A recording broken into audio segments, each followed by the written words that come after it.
খুতবার আলোচনার মূল বিষয় হলো মসজিদের আদব। সবাই বলেন কি? আবার বলি মসজিদের আদব। মসজিদের আদব গুরুত্ব এই বিষয় নিয়ে কোরআন ও সুন্নাহর আলোকে কথা বলবো। আল্লাহ পাক আমাকে বলা আপনাদেরকে শোনার তৌফিক দান করুন। আমিন। প্রিয় বন্ধুরা আমার, অনেক ভাইরা এমন আছে মসজিদের আদব কায়দা জানে না, ঠিক না বলেন? অনেক মসজিদ প্রতিষ্ঠাকারী আছে, মসজিদ প্রতিষ্ঠা করেছে ঠিক, প্রতিষ্ঠা করেও সে গুনাহগার হচ্ছে বিভিন্ন কথাবার্তা আমলের কারণে। এমনও অনেক মসজিদ পরিচালনা পরিষদ কমিটি মোতাওয়াল্লি আছে, মসজিদের মোতাওয়াল্লিগিরি করে মসজিদ পরিচালনা করে সে গুনাহগার হচ্ছে। অনেক মুসল্লি এমনও আছে মসজিদকে অবশ্য ভালোবেসে নামাজে আসছে, মসজিদে জামাতে নামাজ আদায় করছেন, কিন্তু সেই গুনাহগার হচ্ছে জানে না, আদব না জানার কারণে, ঠিক না বলেন? অতএব এই মসজিদের আদব কায়দা জানা আমাদের জন্য এটা জরুরি, ঠিক না? মসজিদ কার ঘর? আল্লাহর। আর যদি বলেন না কার ঘর? আমার নবী বলেছেন আল মসজিদু বাইতুল্লাহ, মসজিদ হচ্ছে কার ঘর? আল্লাহর ঘর। মসজিদ ঘর হচ্ছে আল্লাহর, অধিকার সকলের। সুবহানাল্লাহ বলেন। অধিকার কার? মসজিদ ঘর কার? আমাদের মসজিদ ঘর কার? এই ঘরের অধিকার কার? সকলের। অধিকার কার? সকলের। এই মসজিদ কেমন আল্লাহ তাআলা নিজে কোরআনুল কারীমে বলছেন, ওয়া আন্নাল মাসাজিদা লিল্লাহি ফালা তাদউ মা'আল্লাহি আহাদা। আল্লাহ সুবহানাহু ওয়া তাআলা বলেন যে এই মসজিদ হচ্ছে আমার আল্লাহ। সুবহানাল্লাহ। মসজিদ কার? ওয়া আন্নাল মাসাজিদা লিল্লাহ, নিশ্চয় মসজিদ হচ্ছে কার? আল্লাহ। ফালা তাদউ মা'আল্লাহি আহাদা, তোমরা আল্লাহর সাথে কাউকে ডাকো না, আহ্বান করো না। চিৎকার করে বলে সুবহানাল্লাহ। এই কথাটা কার? আল্লাহ। কে বলেছেন বলেন? আল্লাহ। এই মসজিদের অনেক আদব আছে, তার মধ্যে ভালো করে আমরা খেয়াল করি। এক নম্বর যে আদব সেটা হলো ওযুর সাথে মসজিদে প্রবেশ করা। সবাই বলেন কিসের সাথে? একবার কান খাড়া করে খেয়াল করবেন, সকলে এদিকে খেয়াল করবেন। ওযুর সাথে মসজিদে প্রবেশ করা, এটা হলো মসজিদের এক নম্বর আদব। কিসের সাথে বলেন? ওযুর সাথে। দেখা যায় নাফাকি অবস্থায় মসজিদে প্রবেশ করার কোনো সুযোগ নাই। এমন নাফাকি আপনার ওযুই ঠিক, আপনি ওযুই কিন্তু আপনি নাফাক নন, মসজিদে প্রবেশ করতে পারবেন কোনো কারণ। কিন্তু আপনি এমন নাফাকি আপনার উপরে গোসল ফরজ হয়েছে। কি হয়েছে বলেন? গোসল ফরজ হয়েছে, ওই অবস্থায় আপনি মসজিদে প্রবেশ করতে পারবেন না। বলেছেন কে? আল্লাহ। দুই নম্বরে যেটা হলো মসজিদে আমরা যখন আসব, যেই জামাটা ভালো জামা, ভালো জামা কাপড়টা পরেই আমরা মসজিদে আসব। সুবহানাল্লাহ বলেন।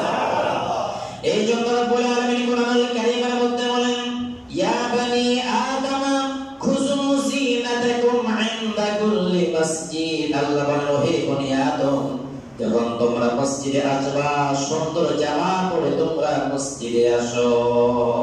সুবহানাল্লাহ। ইয়া বনি আদম, আল্লাহ বলেন, হে বনি আদম, আদম সন্তান। আমরা কার সন্তান? আমরা আমাদের বাবার সন্তান না, কিন্তু আসল সন্তান কার? আমরা আদম আলাইহিস সালামের সন্তান। আল্লাহ বলেন, ইয়া বনি আদম, হে বনি আদম, খুযু যিনাতাকুম, তোমরা তোমাদের জিনাতকে, সৌন্দর্যকে তোমরা আঁকড়িয়ে ধরো। যে জামাটা তোমাদের সুন্দর, যে জামাটা তোমাদের আয়রন করা, যে জামাটাতে তোমরা সুগ্রাণ আছে, ওই জামাটা পরে ইনদা কুল্লি মসজিদ, তোমরা সবাই মসজিদে আসো। সুবহানাল্লাহ। কিছু ভাই এমন আছেন মসজিদে আসে দেখি আফসোস লাগে, গঞ্জি একটা গায়ে দিয়ে নামাজে কাতার আসে। আসে না বলেন? আসে না? আবার কিছু ভাই এমন আছে নামাজের জন্য আলাদা কাপড় রাখেন, ভালো কথা, আলাদা সিরা কাপড়টা না, সিরা কাপড়টা পরে আগে মসজিদে আসে, ভালো জামাটা পরে সে তার বেড়া বাড়িতে যায়, বিভিন্ন অনুষ্ঠানে যায়। আছে কিনা বলেন? অথচ আমরা মুসলমান, আমাদের দায়িত্ব হলো উত্তম জামা যেটা, উত্তম পোশাক যেটা, আপনাকে নতুন হতে হবে কথা না, দামি হতে হবে কথা না, যেই পোশাকটা সুন্দর, যে পোশাকটা উত্তম, আপনার কাছে সেরা, ওই পোশাকটা পরে আপনি মসজিদে আসবেন। নির্দেশ দিয়েছেন কে? আল্লাহ। তিন নম্বর হলো মসজিদ আদব। মসজিদ যখন আসবো আমরা বাম পা দিয়ে প্রবেশ করবো, ঠিক না? ঠিক বলেন। কোন পা দিয়ে প্রবেশ করবো? আমরা ডান পা দিয়ে প্রবেশ করবো। ডান পা দিয়ে প্রবেশ করা রাসূলুল্লাহর সুন্নাহ। শুধু তা না, আল্লাহর হাবিব বলেন, ডান পা দিয়ে তোমরা প্রবেশ করো, আগে আগে তোমরা বলো আল্লাহ আউযু বিল্লাহিল আযীম ওয়া বিওয়াজহিহিল কারীম ওয়া সুলতানিহিল কাদীম মিনাশ শাইতানির রাজীম। সুবহানাল্লাহ। আল্লাহ রাসূল বলেন সহিহ বুখারী বর্ণনা, আল্লাহ রাসূল বলেন আউযু বিল্লাহিল আযীম, তোমরা শয়তানের ওয়াসওয়াসা থেকে পানাহ চেয়ে বলবে আল্লাহর দরবারে আউযু বিল্লাহিল আযীম ওয়া বিওয়াজহিহিল কারীম ওয়া বিসুলতানিহিল কাদীম মিনাশ শাইতানির রাজীম। যে ব্যক্তি মসজিদে প্রবেশের সময় প্রবেশের আগে এই দোয়াটা পড়ে মসজিদে এরিয়াতে ঢুকবে, শয়তান ওই ব্যক্তির উপরে পেরেশান হয়ে যায়, আমি তো আজকে তাকে ওয়াসওয়াসা দিয়ে দিয়ে গুনাহ করতে পারবো না। বলেন না সুবহানাল্লাহ। আমরা তো মসজিদে ঢোকার আগে শয়তানের ওয়াসওয়াসা থেকে পানাহ চেয়েছি, কার কাছে বলেন? কার কাছে পানাহ চেয়েছি? আল্লাহ বলেন জামিনা বিনাশ শাইতানির রাজীম, শয়তানের বিতাড়িত শয়তান থেকে আমরা আশ্রয় চেয়েছি। কার কাছে চেয়েছি আশ্রয়? আল্লাহ দরবারে। আশ্রয় চাওয়ার পরে ডান পা দিয়ে প্রবেশ করবেন, এমনি প্রবেশ করলে হবে না। আমাদের অনেক জায়গা মসজিদের দোয়া লেখা আছে আল্লাহুম্মা ফতাহলি আবওয়াবা রাহমাতিক, ঠিক কি না বলেন? এটা কিন্তু ভুল, মনে রাখবেন। আমি এক জায়গায় সিনেস করেছিলাম অনেক আলেম ওলামার সামনে, এটা হলো দোয়ার অংশ। এটা হলো কি বলেন?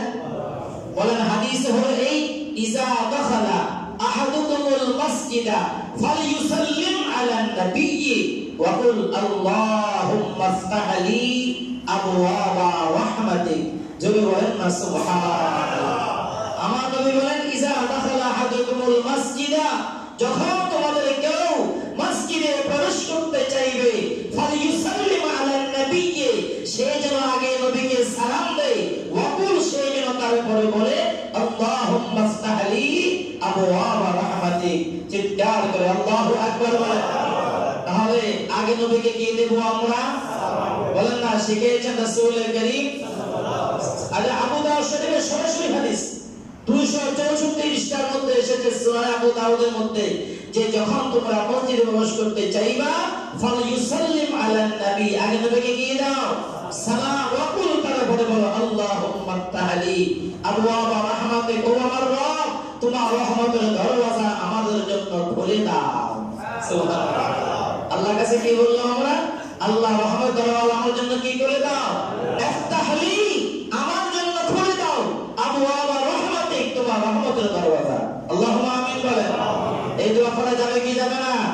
আমরা আগে কি বলবো? বিসমিল্লাহ বলেন, বিসমিল্লাহ, আসসালাতু ওয়াসসালামু আলা রাসূলিল্লাহ, আল্লাহুম্মা ফতাহলি আবওয়াবা রাহমাতিক। আমরা বলেন বিসমিল্লাহি আসসালাতু ওয়াসসালামু আলা রাসূলিল্লাহ, আল্লাহুম্মা ফতাহলি আবওয়াবা রাহমাতিক। এবার আমার নবী বলেন ওয়াইজা খারাজা আহাদুকুম, তোমাদের কোন ব্যক্তি মসজিদ থেকে যখন বের হতে চাইবে, তারপরে সে যেন ফালইউসাল্লিম আলান নাবিয়্যি, সে যেন তারপর আগে আমার নবীকে সালাম দেয়, তারপরে বলে আল্লাহুম্মা ইন্নী আসআলুকা মিন ফাদলিক, ও আমার রব আমি তোমার কাছে ফজল চাচ্ছি। ফজল মানে দয়া, দয়া মানে হলো রিজিক চাচ্ছি। যদি বলেন সুবহানাল্লাহ। মসজিদে সারাক্ষণ শুধু বসে থাকবো, আল্লাহ আমাদের খাওয়াবে না। মসজিদ ইবাদতের জায়গা, ইবাদত শেষ হবে আল্লাহ বলে ওয়াইজা কুদিয়াতিস সালাতু ফান্তাশিরু ফিল আরদ, নামাজ যখন শেষ হয়ে গেছে ফান্তাশিরু ফিল আরদ, তোমরা জমিনে করো, জমিনে সিরিয়ে ছড়িয়ে পড়ো। তুমি ব্যবসা করো, ব্যবসায় বসে যাও। তুমি চাকরি করো, চাকরি চলে যাও। চাষাবাদ করো, চাষাবাদে চলে যাও। দোকানদারি করো, ওখানে চলে যাও। নামাজ শেষ, আপনার মনে কাজে যাও, আল্লাহর কাছে রিজিক চাও। যদি বলেন সুবহানাল্লাহ। তাহলে মসজিদে আমরা কোন পা দিয়ে প্রবেশ করব? আর যদি কোন পা দিয়ে? প্রথম আমরা যে দোয়াটা করব, শয়তানের ওয়াসওয়াসা থেকে আল্লাহ দরবারে কি চাইবো? পানাহ চাইবো। তারপরে বলব বিসমিল্লাহি আসসালাতু ওয়াসসালামু আলা রাসূলিল্লাহ, আল্লাহুম্মা ফতাহলি আবওয়াবা রাহমাতিক। বের যখন আমরা হব, আমার আগে নবীকে সালাম দিয়ে বলব আল্লাহুম্মা ইন্নী আসআলুকা মিন ফাদলিক, আল্লাহ আমাদেরকে আমলটা করার তৌফিক দান করুন। প্রিয় ভাই আমার, 5 নম্বর যে আদব মসজিদের, সে আদবটা হলো এই, মসজিদে এসেই আমরা না বসে 2 রাকাত নামাজ আদায় করা। বলেন সুবহানাল্লাহ। আমরা ছোটবেলায় দেখতাম, আমাদের গ্রামের বাইরে ছোটবেলায় দেখতাম, তখন তো বুঝতাম না, যখন ছোট ছিলাম মসজিদে এসে আমাদের বুড়া বুড়া মুরব্বীরা দেখতাম এলাকা এসে প্রথমে একটু করে বসতো, একটু করে বসে আবার দাঁড়িয়ে 2 রাকাত নামাজ পড়তেন। কয় রাকাত নামাজ? কিন্তু হাদিস এইভাবে না, হাদিস আসছে এইভাবে, ইযা দাখালা আহাদুকুমুল মাসজিদা ফালিয়ারকা রাকাতাইন, যে ব্যক্তি মসজিদে প্রবেশ করে সে যেন 2 রাকাত নামাজ পড়ে কাবলা আইয়াজলিসা, বসার আগে। সুবহানাল্লাহ। বসার কি? বসার আগে সে যেন 2 রাকাত নামাজ পড়ে।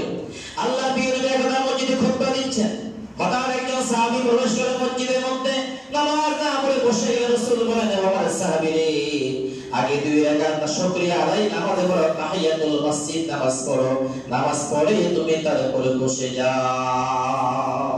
সুবহানাল্লাহ। যখনই আপনি মসজিদে আসবেন কয় রাকাত নামাজ পড়বেন? এখানে মাগরিবের নামাজের ক্ষেত্রে বলা হচ্ছে এটা মাকরুহ। কেন মাকরুহ বলা হচ্ছে? মাগরিবের নামাজের আগে যেহেতু কোনো সুন্নাত নেই এই জন্য বলা হচ্ছে। কিন্তু মসজিদে যখন আসবে 2 রাকাত নামাজ আদায় করে তারপরে বসবো, আল্লাহ আমাদেরকে বসার তৌফিক দান করুন। আমিন।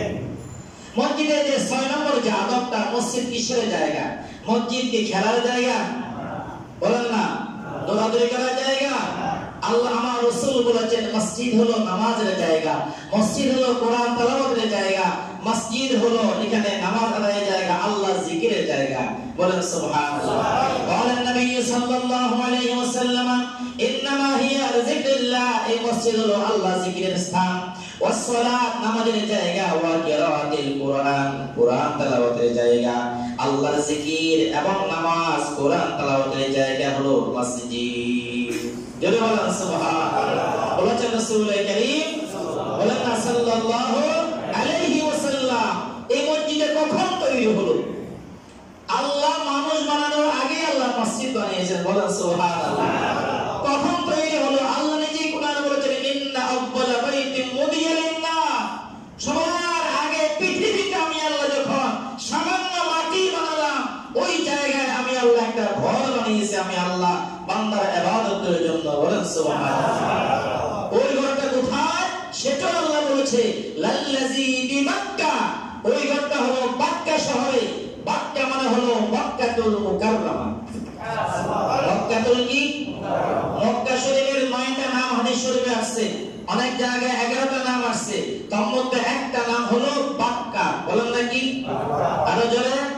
মক্কা, এটা সরাসরি কোরআনে আছে, লাল্লাযী বিমাক্কাতা মুবারাকা, যে ঘরটা বরকতময় জায়গা মক্কায় অবস্থিত। সুবহানাল্লাহ। তাহলে প্রথম আল্লাহ বানাইছে কি? মসজিদ। আর এটা কোথায় বানিয়েছেন? প্রথমে মক্কাতে। কেন বানালেন? হুদাল লিল আলামিন, तमाम জাতির হেদায়েতের জন্য। সুবহানাল্লাহ। কিসের জন্য মসজিদ বানিয়েছে? तमाम জাতির কিসের জন্য? হেদায়েতের জন্য মসজিদ বানিয়েছে। এই মসজিদ যতক্ষণ থাকবেন আরামের জায়গা, ঠিক না বলেন? কিসের জায়গা বলেন? আরামের জায়গা। মসজিদ থেকে আরামের জায়গা পৃথিবীতে আর কোথাও নেই। আছে? কোথাও নেই মসজিদ থেকে আরামের জায়গা। দেখবেন মসজিদে নামাজ আদায় করে শান্তি লাগে, লাগে না? আপনি ঘরে নামাজ পড়েন, আপনি অন্য জায়গায় নামাজ পড়েন, আর মসজিদে নামাজ পড়েন, ব্যবধান আছে কিনা বলেন? আপনার অন্তর বলে, আপনি নিজেই বলবেন কত আরামের জায়গা মসজিদ। এই জন্য দেখা যায় আরাম যখন বেশি থাকে কিছু কিছু মানুষ ঘুমায়। কথা বলে না? বাস্তব না বলে? আরাম যখন বেশি পায় কিছু লোক কি করে? ঘুমায়। ঘুম এসে যায়। বুঝলাম না মাইকের যে আওয়াজ, আওয়াজে কেন আমার কিসের চোখ বন্ধ হয়? চোখ বন্ধ করে শয়তান। কে করে বলেন না? আরো জনে বলেন, আমরা শয়তানের ওয়াসওয়াসা থেকে আল্লাহর কাছে পানা চাই। আল্লাহুম্মা আমিন বলেন। তাহলে মসজিদ কিসের জায়গা? ইবাদতের। বলেন কিসের জায়গা? ইবাদতের জায়গা। প্রথম মসজিদ বানিয়েছে কে? আল্লাহ। কোথায় বানিয়েছে? মক্কাতুল মুকাররমা, সেটা মসজিদে হারাম। সেটা মসজিদে কি? আমাদের মসজিদে কি? হারাম। বানিয়েছেন ফেরেশতারা। কারা বানিয়েছেন? ফেরেশতারা বানিয়েছেন।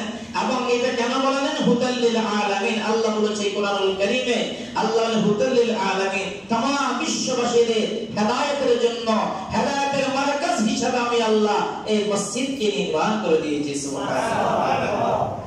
7 নম্বরে যে মসজিদে আদব, মসজিদের মধ্যে হট্টগোল করা যাবে না, সরগোল করা যাবে না। হইচই করার কোনো সুযোগ নেই।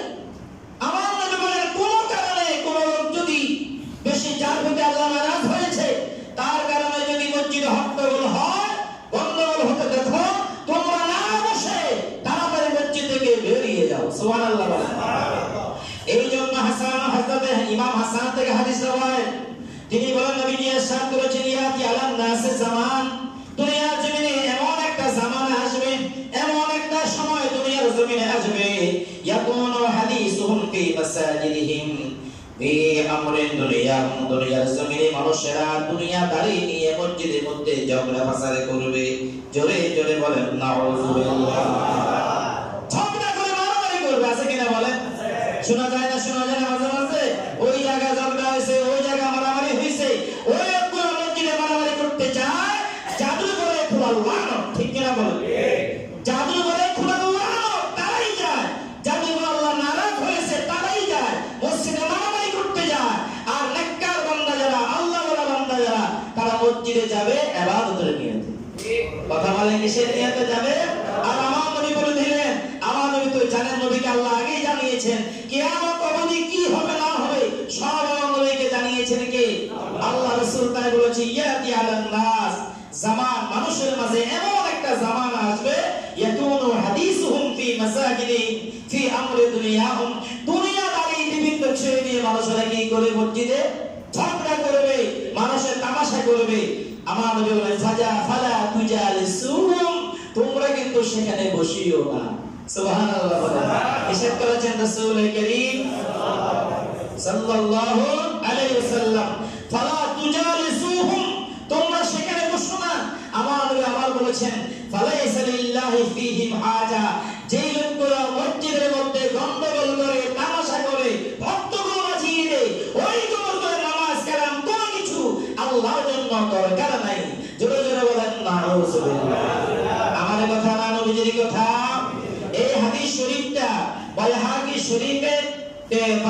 শরীফের মধ্যে এসেছে, আবার মিশকাতুল মাসাবি কিতাবুস সালাতের 687 নম্বর হাদিস, বাবুল মাসাজিদি ওয়া মাওয়াদিউস সালাহ, এই অধ্যায় বাবুল মাসাজিদ, মসজিদের অধ্যায়, ওয়া মাওয়াদিউস সালাত, নামাজের স্থান, এই বাব শিরোনামের মধ্যে হাদিসটা ফাসল সানি মধ্যে হাদিসটি এসেছে।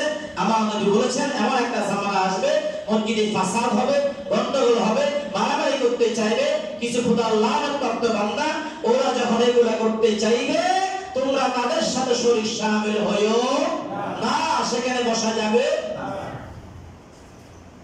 দেখবেন এমন কিছু লোক থাকবে, মসজিদের মধ্যে মাসালা বলা হয়, আলোচনা করা হয়, তাদের গাছ হবে, আছে না বলেন? কি জলে কি জলে, ওই এটা কোন করে কি দরকার, এটা এখন না বললে তো হইতো, এই যে সময় হয়ে গেছে। আসলে সেটা না, শয়তান তার বলে সাওয়ার হয়েছে, কথা কয় না, ঠিক না? শয়তান তার বলে কি হয়েছে, মসজিদে বসতে চাই না এমন কিছু লোক দুনিয়া জমিনে আছে। এটা ইল্লা মাশাআল্লাহ, সব না ইল্লা মাশাআল্লাহ, হঠাৎ মাঝে মাঝে দেখা যায় এমন দুই একজন আছে। আমার রাসূল তাই বলেন, সাবধান, মসজিদে এমন কিছু নিয়তে আসা যাবে না। মসজিদে যখন আসবা, ভালো নিয়তে আসো, জানার জন্য, শিখার জন্য আসো। আমি আজকে মসজিদে যাব, আলোচনা থেকে একটা মাসালা শিখবো, এটা শিখে আমি আমার পরিবারকে জানাবো, আমি আমার আরেকজন ভাইকে জানাবো। এই নিয়তে মসজিদে আসলে আপনি মুজাহিদের সওয়াব পাবেন। সুবহানাল্লাহ। কিসের সওয়াব? আমার কথা সরাসরি হাদিসের কিতাবে স্পষ্ট এসেছে, মিশকাতুল মাসাবি কিতাবুস সালাত, আমি নোট করে নিয়েছি, কিতাবুস সালাতে মিশকাতুল মাসাবি 686 নম্বর হাদিস কিতাবুস সালাতে। এটা ইবনে মাজাহ, বাইহাকি, তিরমিজি, আবু দাউদ, তিনটা হাদিসের কিতাবের মধ্যে হাদিসটা আছে। হাদিসের রাবি হযরত আবু হুরায়রা রাদিয়াল্লাহু, তিনি বলেন, আন আবি হুরায়রা রাদিয়াল্লাহু তাআলা আনহু قال سمعت النبي صلى الله عليه وسلم يقول من جاء مسجدي هذا, আল্লাহ রাসূল বলেন, যে ব্যক্তি আমার মসজিদে প্রবেশ করলো, লাম ইয়াতি ইল্লা লিখাইরিন ইয়াতাআল্লামুহু আও ইউআল্লিমুহু ফাহুয়া বিমানসালাতিল মুজাহিদি ফি সাবিলিল্লাহ, যে ব্যক্তি আমার আল্লাহর নবী, আল্লাহর রাসূল বলেন, যে ব্যক্তি আমার মসজিদ নববীতে আল্লাহর ঘরে যারা আসলো, এই নিয়তে আসলো, ভালো নিয়তে, কি নিয়তে? ভালো নিয়তে। কেমন নিয়ত? ইয়াতাআল্লামুহু, হে শিখবে, জানবে, আও ইউআল্লিমুহু, মানুষকে শিখাবে, জানাবে, এই নিয়তে যারা আসবে, রাসূল বলেন, ফাহুয়া বিমানসালাতিল মুজাহিদি ফি সাবিলিল্লাহ, ওই ব্যক্তির মর্যাদা হলো আল্লাহর রাস্তায় যারা যারা জিহাদ করে তাদের মর্যাদার সমান। যারা মুজাহিদ, যারা কি মুজাহিদ জিহাদ করছে, তাদের মুসলমান যারা মসজিদে আসে কি নিয়তে? ভালো নিয়তে। বলে না কি নিয়তে? ভালো নিয়তে যারা আসে। আর আমার রাসূল বলেন এবার ওমান জাআল গায়রি যালিক, যে ব্যক্তি ভালো নিয়তে আসবে না, কেমনে ইমামে দোষ ধরা যায়, কেমনে মুয়াজ্জিনে দোষ ধরা যায়, কেমনে কমিটি দোষ ধরা যায়, কেমনে কার সাথে কাউকে লাগাই দেওয়া যায়, কেমনে সে অন্য কিছু করা যায়, এটা এই নিয়তে যারা আসবে আমার রাসূল বলেন ফাহুয়া বিমানজালাতির রাজুল, ওই ব্যক্তি হলো মর্যাদা হলো ওদের সাথে ইয়ানজুরু ইলা মাতা'i গায়রিহি, যারা দুনিয়ার জমিনে লুবি বলে তারা মানুষকে, সবাই মানুষ তাকে জানে, ওই লুবির কাতারে তার নাম লিখে চলে যাবে। নাউযুবিল্লাহ। কিসের কাতারে বলে? আল্লাহর এমন কিছু বান্দা আছে দুনিয়া মানুষে বলে সে দুঃখী, আছে না বলে? দুনিয়া মানুষে বলে সে লুবি, আছে না বলে? আর দুনিয়া মানুষ বলে যে খারাপ মানুষ। আমার রাসূল বলেন খারাপ মানুষ যে দুনিয়া মানুষেরা বলে, ওই খারাপ মানুষের কাতারে, লুবি মানুষের কাতারে ওই মানুষটার নাম লিপিবদ্ধ হয়ে যাবে। নাউযুবিল্লাহ বলে। তাহলে আমরা মসজিদে আসবো কোন নিয়তে? সবাই জোরে কে বলেছেন? রাসূল করিম সাল্লাল্লাহু আলাইহি ওয়াসাল্লাম। এবার 9 নম্বর আদব হলো মসজিদে আল্লাহর প্রিয় রাসূলের মসজিদে দুইটা জিনিস খেয়ে মসজিদে আসা যাবে না। কাঁচা পেঁয়াজ, কাঁচা রসুন। নাউযুবিল্লাহ বলে। কাঁচা পেঁয়াজ, কাঁচা রসুন রাসূল যখন তোমরা খাবে, ফালা ইয়াকরাবান্না মসজিদানা, তারা যেন আমার মসজিদের আশেপাশে না আসে। কেন? তাদের মুখে দুর্গন্ধের কারণে ফেরেশতারা কষ্ট পাবে। নাউযুবিল্লাহ। আর কাঁচা পেঁয়াজ তো লাগে না, কিছু কিছু মনে করবেন না, কিছু ভাই এমন ঘুম পাঠানে যেটা দুর্গা যে যখন বলে সুবহানাল্লাহ আলা সুবহানাল্লাহ আলা, ও দুর্গন্ধে আশেপাশে লোকটা থাকতে পারে না, এমনও আছে। ঠিক না বলে? আমি নিজে রাজ সাক্ষী। এক লোককে অনেক আগে তারাবির নামাজে আমার পাশ দিয়ে যখন উঠছিলেন তারাবির নামাজের সময় আমি কিছুটাই সহ্য করতে পারছি না, আমি গরম করে তাকে এক পাশে পাঠিয়ে দিয়েছিলাম। আর অনেক আগে 10 থেকে 12 বছর আগে ঘটনা। অতএব এই যে দুর্গন্ধ, এই দুর্গন্ধ একটা মানুষ কষ্ট পায়, রহমতের ফেরেশতা কি কষ্ট পাবে না? আর যদি কয় এই জন্য রাসূল আমায় ফালা ইয়াকরাবান্না মসজিদানা, যে ব্যক্তি কাঁচা রসুন খাবে, কাঁচা পেঁয়াজ খাবে, পেঁয়াজ একটা ভালো জিনিস, রসুন ভালো উপকারী জিনিস। ঠিক না বলেন? রসুন কাঁচা খেলে গন্ধ হয়, পাকা এই তরকারি পাকিয়ে খেলে, পাকাই তরকারির মধ্যে খেলে গন্ধ লাগে, লাগে লাগে লাগে না? রাসূল বলেছেন কাঁচা পেঁয়াজ, কাঁচা রসুন খেয়ে মসজিদে এসো না, এর জন্য এসো না, এটা তোমার জবানটা দুর্গন্ধ হয়, দুর্গন্ধের কারণে মুসল্লি কষ্ট পাবে, ফেরেশতাও কষ্ট পাবে। জোরে বলেন নাউযুবিল্লাহ। 10 নম্বরে আমার রাসূল বলেছেন মসজিদে যখন আসবে ধীর গতিতে আসবে, জোরে জোরে লাফালাফি করে না। আছে না কিছু লোক এমন করে দূর দিয়ে আসতেছে যে মানে আশেপাশের লোকগুলো আছে ওইদিকে তাকায় না, বলে জামাত চলে যাচ্ছে, জামাত চলে যাচ্ছে না। জামাত চলে গেলে এত তাড়াহুড়া করে আসা যাবে না, তাড়াহুড়া করে আসতে গেলেই হতে পারে আপনি অ্যাক্সিডেন্ট হতে পারে। ঠিক না বলে? আপনার গায়ের সাথে বাইরে গিয়ে অন্য লোক পড়ে যেতে পারে, আছে না বলে? এখানে বুড়া মানুষ আছে, ছোট বাচ্চাও আছে। ইসলাম বলেছে না, যখনই আপনি মসজিদে আসবেন ধীর গতিতে আল্লাহর ঘর মসজিদে আপনি প্রবেশ করুন। সুবহানাল্লাহ। আল্লাহু আকবার বলেন। ধীর গতিতে মসজিদে আপনি প্রবেশ করুন। এবার 11 নম্বর রাসূল বলেন মসজিদে যখন আসবে সবার আগে আসবে। যিনি আগে আসবে আগে কাতারে বসবে, যিনি পরে আসবে পরে কাতারে বসবে, যিনি তারপরে আসবে তার কাতারে বসবে। এই যে সেটা আগে আসতে চায়, আমার রাসূল বলেন সে কাঁধে গুনাহ নিয়ে বাসায় চলে গেল। নাউযুবিল্লাহ বলেন। আরো জোরে বলেন, কাঁধে গুনাহ নিয়ে বাসায় চলে গেল। আমার রাসূল বলেছেন আগে যাও। আগের কাতারে কেমন সওয়াব, পিছনে কেমন আছে, অনেক পরে আসে, ওই বাহিরে বসে থাকে।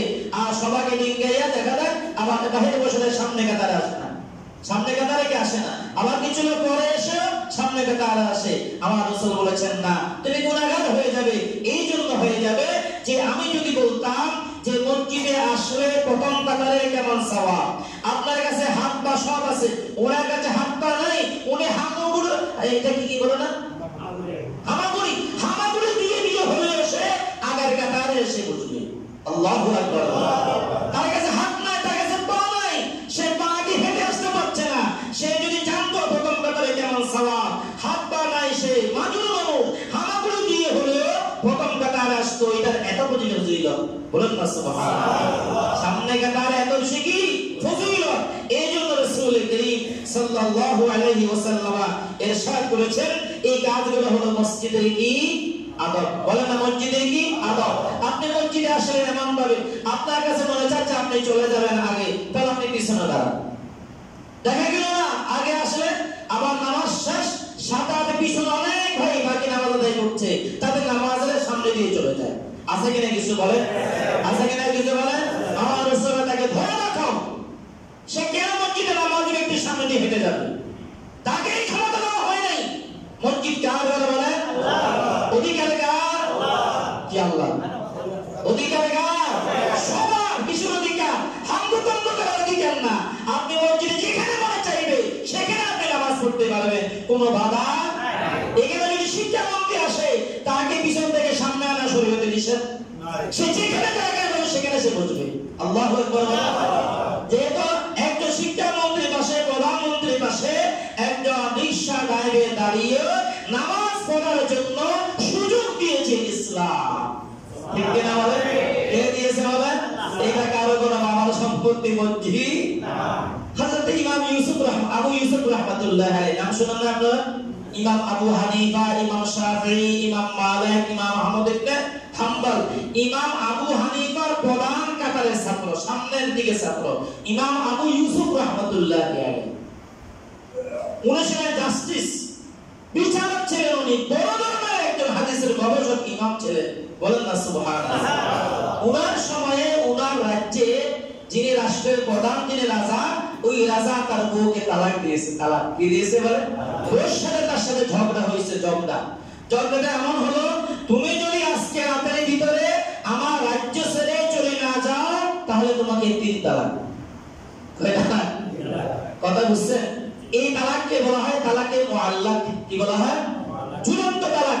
এই মুহূর্তে তালাক, আমি তোমাকে 3 তালাক দিলাম, সে সামনে আছে, সে আমার বিবি, সেটা ভিন্ন কথা না। তুমি যদি এই কাজ করো আমি তোমাকে 3 তালাক। তুমি যদি এই কাজ করো, এমন ভাবে তালাক দেওয়াকে বলা হয় তালাকে মুআল্লাক। কি বলা হয়? তালাকে মুআল্লাক, ঝুলন্ত তালাক। বিবিকে তালাক দিলেন যে তুমি আজকে রাতের ভিতরে যদি আমার রাজ্য ছেড়ে চলে না যাও তাহলে তোমাকে কয় তালাক। এখন তালাক দিও না মুসিবতে পড়ে গেছে। ওই জামানায় কি তখন বর্তমান জামানায় এত আধুনিক বিমান এসে এত কিছু ছিল যে তার রাজ্য ছেড়ে অন্যত্র তার বিবিকে ফাড়াই দেবে? বলেন না, এমন কোনো কিছু ছিল? তখন আসছে ইমামে আবু ইউসুফ রাহমাতুল্লাহ আলাইহির কাছে। জোরে বলেন না সুবহানাল্লাহ। ইমাম আবু ইউসুফ রাহমাতুল্লাহ আলাইহি বলেন, উস্তাদ, যে আমাদের রাষ্ট্রের প্রধান, আপনার বিবি কই? বলে যে আছে ঘরে। আপনার বিবিকে মসজিদের মধ্যে প্রবেশ করাই দেন। আল্লাহু আকবার। ও মসজিদের মধ্যে প্রবেশ করবে। এই দুনিয়ার রাজা আপনি হতে পারেন, এই এলাকার নয়, শুধু পুরো পৃথিবীর রাজা আপনি হতে পারেন। আল্লাহর ঘর মসজিদ, এটার কিন্তু আপনার কোনো অধিকার নাই। সুবহানাল্লাহ। এটা আল্লাহর ঘর, কার ঘর? আল্লাহর ঘর। আপনি তাকে ঢুকিয়ে দেন, আপনার রাজত্ব সব জায়গায় বাইরে, আপনার রাজত্ব চলবে না আল্লাহর ঘর মসজিদের মধ্যে। জোরে বলেন না সুবহানাল্লাহ। ইমাম আবু ইউসুফ রাহমাতুল্লাহ আলাইহি যখন এই ফতোয়া দিয়ে দিলেন, আপনি একজন রাষ্ট্রের প্রধান রাজা, আপনার বিবিকে আপনি মসজিদে ঢুকাই দেন, মসজিদে প্রবেশ করলেন, আর তিনি শর্ত দিয়েছিলেন আজকে রাতের মধ্যে যদি আমার রাজ্য ছেড়ে চলে না যায় তাহলে সে কয় তালাক। তাহলে মসজিদ কি তার রাজ্যে তার কোনো ক্ষমতা মসজিদে চলে? মসজিদ কার? অধিকার কার? আরজের অধিকার কার? সকলের অধিকার। মানে হলো আপনি যেখানে যাবেন সেখানে বুঝতে পারবেন, আপনি যেখানে দাঁড়াতে চাইবেন সেখানে দাঁড়াতে পারবেন। এখানে আমি এখানে দাঁড়াবো, আমার পাশে অমুক বসতে পারবে না, এমন কোন অধিকার কারো চলে একমাত্র ইমামের জায়গা ছাড়া। কিসের জায়গা ছাড়া? এই জায়গাকে বসতে পারবে না চাইলে। শরীরে বলা নাই আপনি যদি চান ইমামের পিছনে দাঁড়াবে ইমামের সহকারী যিনি, যদি না হয় কোন বুজুর্গ মানুষ দাঁড়াবে যিনি শরীয়তের মাসালা জানে, কোন আলেম। আলেম ছাড়া কোন আওয়ামুন না, সাধারণ কোন ব্যক্তি ইমামের পিছনে দাঁড়ানো জায়েজ নেই। এই জন্য জায়েজ নেই, ইমামের মাসালা, নামাজের ক্ষেত্রে যদি কোনো সমস্যা হয়, নামাজে যদি কোনো সমস্যা হয় তাহলে ইমামের নামাজের খলিফা খেলাফত দিবে ইমামের পিছনে ছড়াছড়ি যে আছে তাকে। সে তো মাসালা যদি না জানে, সে যদি আবুল হয় তাহলে তো বড় সমস্যা, ঠিক না বলে? এই জন্য শরীয়তের ফয়সালা হলো ইমামের পিছনে যিনি ওই ব্যক্তি দাঁড়াবে যিনি শরীয়তের মাসলা মাসাইল সম্পর্কে অভিজ্ঞ, নামাজে যদি কোনো সমস্যা হয় অন্তত সে সমাধান করতে পারবে। এই ছাড়া পুরো মসজিদের কোনো জায়গা কারো যদি নির্দিষ্ট নাই। তাহলে মসজিদ কার ঘর? এই জন্য